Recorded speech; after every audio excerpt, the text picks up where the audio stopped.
കേരള സർവകലാശാല കലോത്സവം നിർത്തിവെക്കാൻ vice chancellor നിർദ്ദേശം നൽകി. ഇനി മത്സരങ്ങൾ ഉണ്ടാവില്ലെന്നും കഴിഞ്ഞ മത്സരങ്ങളുടെ ഫലം പ്രഖ്യാപിക്കില്ലെന്നും സർവകലാശാല അറിയിച്ചിട്ടുണ്ട്. കലോത്സവത്തിന്റെ സമാപന സമ്മേളനവും ഉണ്ടാകില്ല. കലോത്സവവുമായി ബന്ധപ്പെട്ട് ലഭിച്ച മുഴുവൻ പരാതികളും പരിശോധിച്ച ശേഷമേ മറ്റ് തീരുമാനങ്ങൾ ഉണ്ടാകൂ. ഇന്നലെ ഞങ്ങൾ വന്നതാ, ഞങ്ങൾ കൊല്ലത്തുനിന്ന് വരിക, മോള് സ്വാധീന കോളേജ് പഠിക്കാൻ. ഇന്നലെ ഞങ്ങൾ വന്നതാ.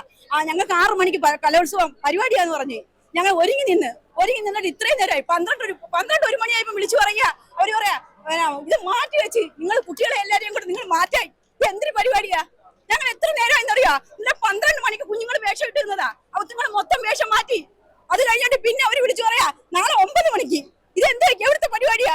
എന്റെ കുഞ്ഞുങ്ങൾ ഉറങ്ങിയിട്ടില്ല. അവര് 9 പേര്, 9 അല്ല, ഈ കലോത്സവത്തിനുള്ള 13 ബാച്ചും കണ്ടുണ്ട്.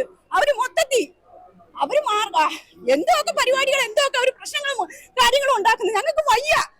ഞങ്ങൾ കൊല്ലക്കാരാ. അവിടെ 2 കലോത്സവം നടന്നു. ഞങ്ങൾക്ക് ഒരു പ്രശ്നം ഉണ്ടായിട്ടില്ല. ഇവിടെ മാത്രം എന്താ ഇങ്ങനെ? ഇത് തിരുവനന്തപുരമാണോ? നിങ്ങൾ തലസ്ഥാനമാണോ? ഇത് എന്തുവാണിത്?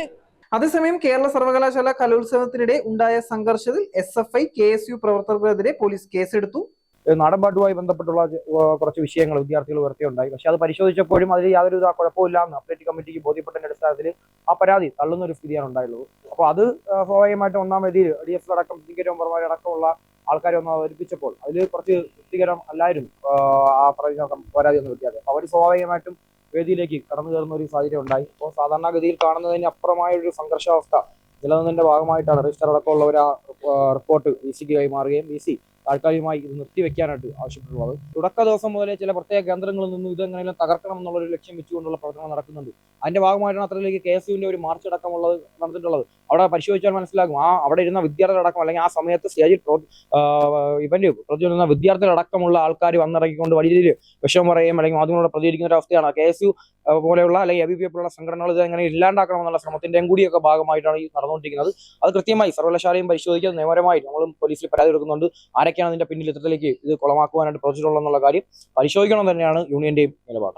പ്രതിഷേധങ്ങളിലൊക്കെ ഒരു രാഷ്ട്രീയ ഇടപെടലുണ്ട് എന്ന് സംശയമുണ്ട്. പ്രതിഷേധങ്ങളിലെല്ലാം തന്നെ അല്ല, പക്ഷേ പ്രതിഷേധങ്ങളുടെ ഒക്കെ പിന്നിൽ ഇത്തരത്തിലേക്ക് ഒരു രാഷ്ട്രീയ ചായ്വ് ഉണ്ട് എന്നുള്ള ഒരു ബോധ്യം യൂണിയനുണ്ട്. ഞങ്ങൾ പറഞ്ഞല്ലോ, ഞങ്ങൾ മനഃപൂർവ്വമായി സൃഷ്ടിച്ചിട്ടുള്ള ഒരു ബുദ്ധിമുട്ടല്ല ഇത്.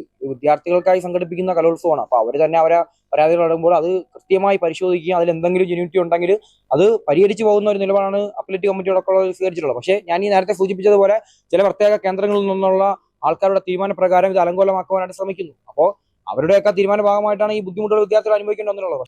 Zag news, Thiruvananthapuram. നേരിന്റെ വാർത്തകൾ നിങ്ങളുടെ വിരൽത്തുമ്പിലെത്താനായി സാഗ് ന്യൂസ് ചാനൽ സബ്സ്ക്രൈബ് ചെയ്തും ഷെയർ ചെയ്തും ഒരു ശരിയായ മാധ്യമ നിലപാടിനൊപ്പം നിൽക്കാൻ ഞങ്ങൾ നിങ്ങളെ ക്ഷണിക്കുന്നു.